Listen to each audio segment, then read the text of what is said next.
Greetings, everyone. Well, today we're going to take a look at the 1973 adaptation of Frankenstein by Dan Curtis. This was originally produced as part of an anthology mystery series called The Wide World of Mystery. So, yeah, let's check it out today on the Halloween Horror Reviews on the Multimedia Chronicles.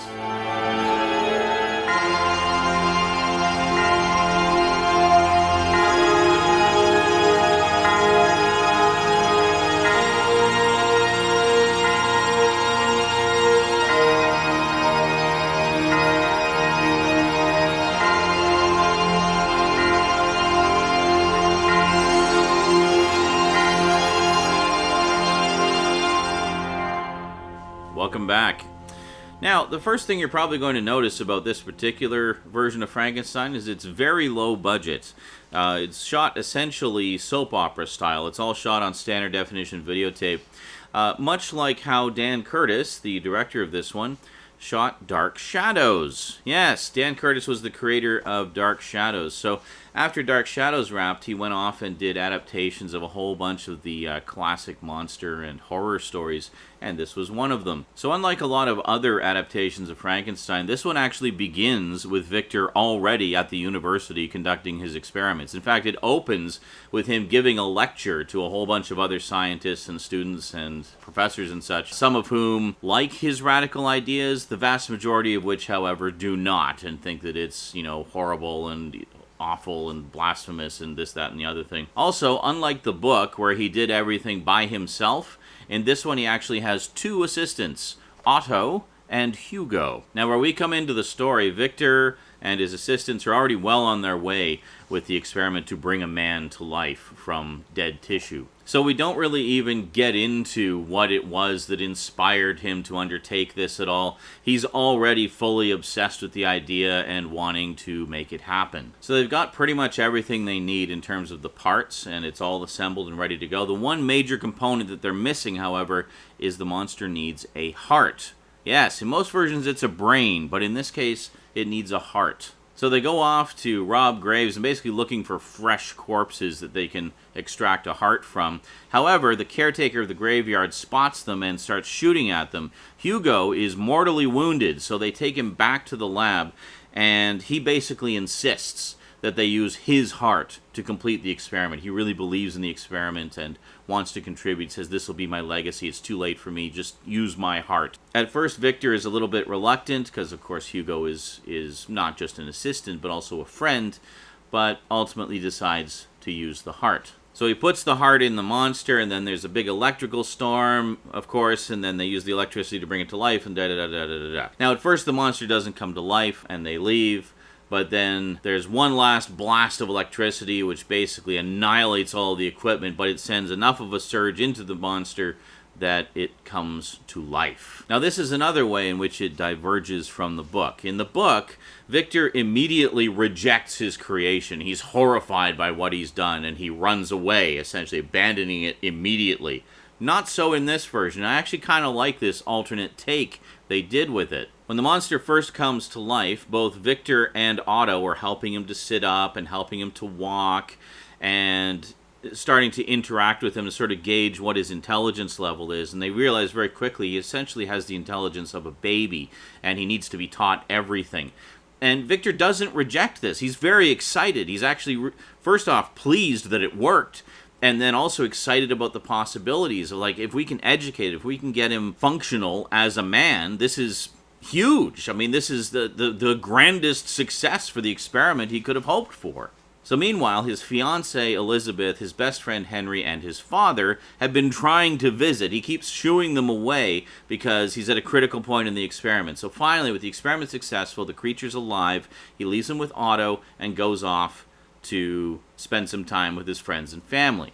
So Otto tries to teach the monster some basic motor skills and things like that. So he decides to play catch with him. So they're just tossing a ball back and forth, and he teaches him how to do that. And the monster begins to speak as well. He teaches him his name. He says, "My name is Otto. Otto." And the monster goes, "Otta. Otta." And I love that they do that. I love that whole sequence where they're trying to teach the monster things. They're trying to get him to be able to communicate and teach him words and teach him skills. So Otto and the monster play catch for a little bit. Otto wants to move on to something else. The monster still wants to play. He's like, Otto, play. Otto, play. So Otto's like, okay, fine. We'll play a little bit more, and then we'll do that. And then the monster, just wanting to show affection, just natural affection for a parent or what have you, gives Otto a big hug and pulls him in and like squeezes him really tight. And he thinks he's just giving him a big hug, and he's smiling and you know, really happy. And meanwhile, Otto's just like, it's too tight, too tight. But the monster doesn't understand and ends up crushing his spine. So Victor comes back and finds Otto laid out on the floor, dead as a doornail, and the monster's just sitting there, like, uncomprehending. He's like, Otto, play, Otto, play. But Victor recognizes that he's dead, and he doesn't know what happened. He's like, oh my God, like, this, what have we done? Like, he's too strong. I've got to figure out what to do. So he decides for the time being he's just going to restrain the monster. So he ties him down to the table, straps him down, and then takes Otto's body to find a way to dispose of it that won't arouse suspicion. So he sets up the perfect crime, where basically he makes it seem like Otto was looking out the window through a telescope, and then he pushes the body out the window. So it's like, oh, he must have fallen out the window while he was looking at the telescope.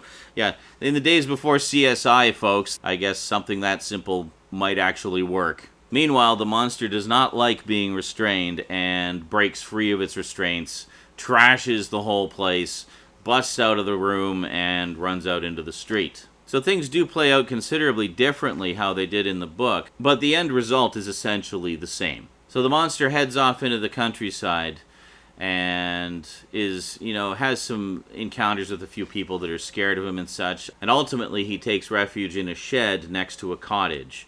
And that's when we meet the cottagers. Now the cottagers in this one are slightly different than what we've seen in other versions and from the book. Now in the book it was a blind man and a brother and sister named Felix and Agatha.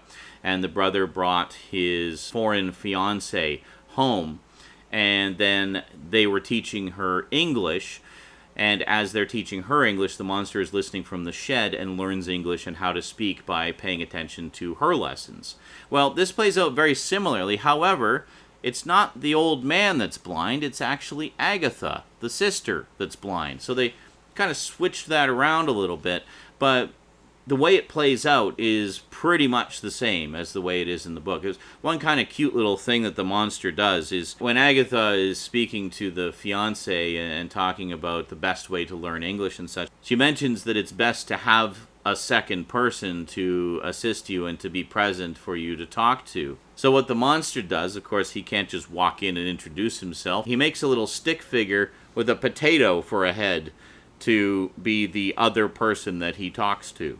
So he listens, he learns, and ultimately gains the ability to speak. Now, he learns very quickly. I mean, as was established in the scene with Otto and Victor, he's able to pick up language very quickly. He's a very quick learner. It's Bo Svensson as the monster, by the way, a wonderful actor, and Robert Foxworth as Victor Frankenstein. Robert Foxworth has a huge resume of acting credits. Most recently, he played a very different kind of doctor. He was actually the voice of Ratchet in some of the recent Transformers movies, the live-action movies. It was kind of funny, I thought. So there's one day when the family all goes out, and the monster decides to enter the cottage, and he enters the cottage and he's just kind of having an imaginary conversation, like he's just talking to himself as if he's talking to all of them, sort of playing out how in his mind meeting them would go, like what it would be like. He thinks it's going to be very pleasant. He's like, well, I can talk now, I can explain to them, they don't need to be afraid.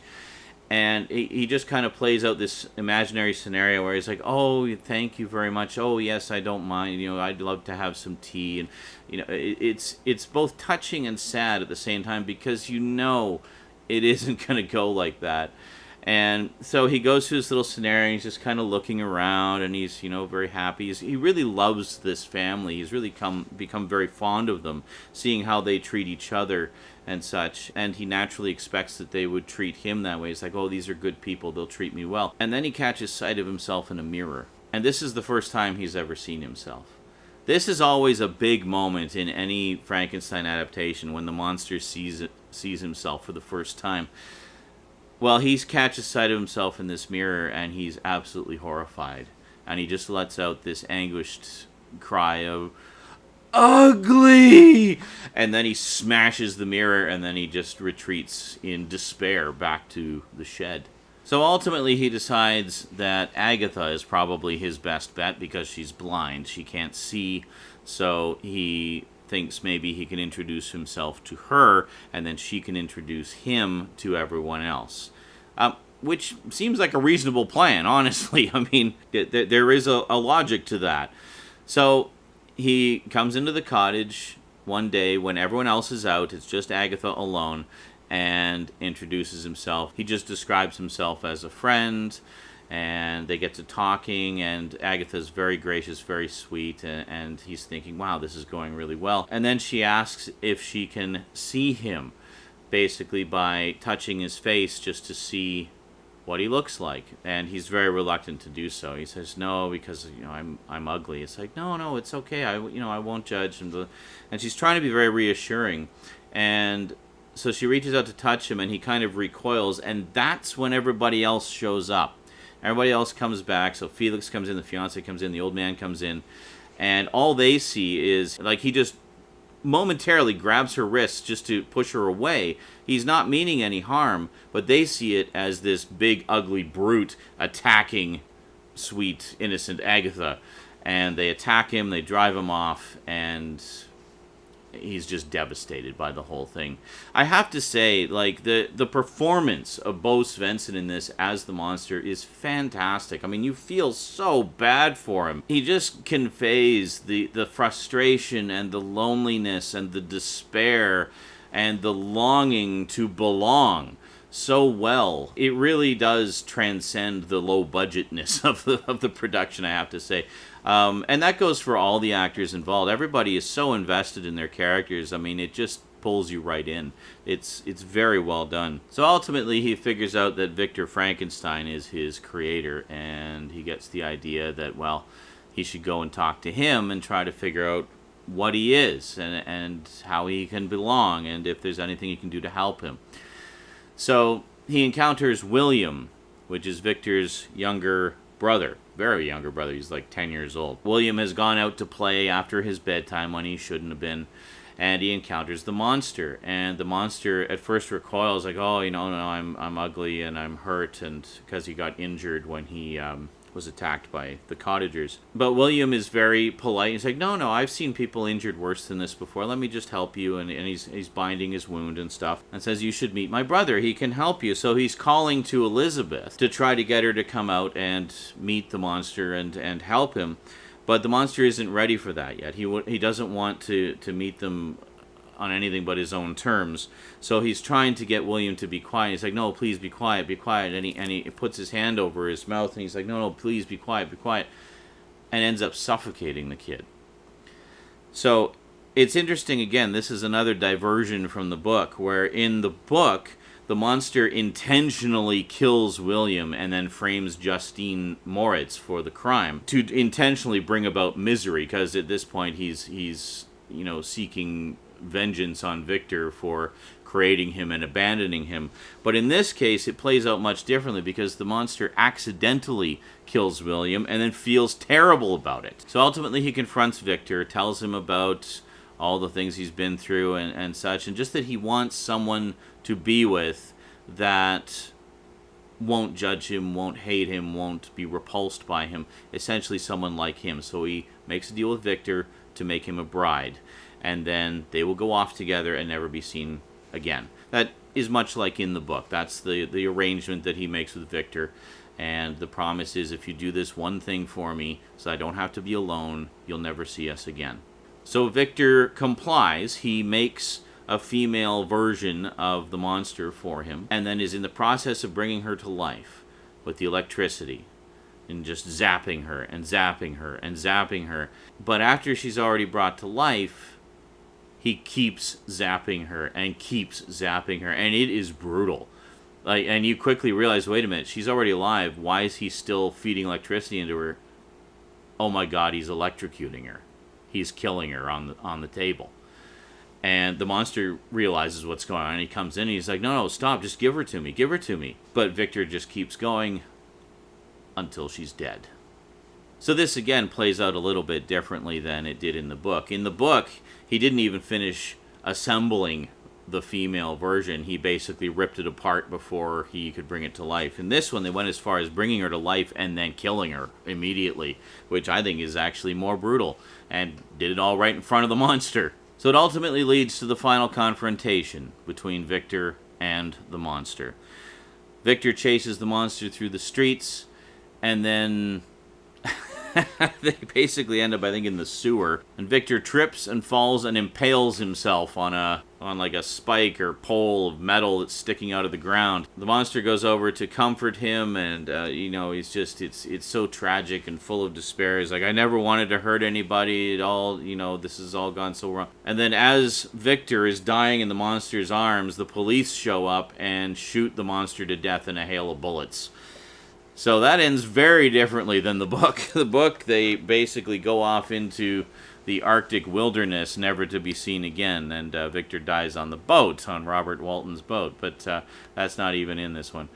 But yeah, so overall, I really liked this version a lot, and I definitely recommend it. I think it was great, and as I say, really transcends its low-budget production with the strength of the performances. I mean, Robert Foxworth as Victor Frankenstein was just very driven and passionate and obsessive, and Bo Svensson as the monster was just wonderfully sympathetic, and you feel really, really bad for him. And I think that's, even with variations in the story, I think that's how the monster really should be portrayed. I mean, there's been some cases where he's just been portrayed as a rampaging monster, and that's really not the case. I mean, if you read the book, there's a lot more depth to that character than just being a simple rampaging monster. And there you go. So while it does take a few liberties with the story, changes a few things here and there, overall it actually gets quite a lot right, and it's certainly very tonally consistent with the story of the book. So, yeah, Dan Curtis's Frankenstein. I liked it very, very much, and I will watch it again, and I hope you'll check it out as well. Alrighty, that is it for this review. Hope you enjoyed, and I'll see you next time for more Halloween horror shenanigans. Until then, thanks for watching. Big thanks to my Patreon sponsors, and sayonara.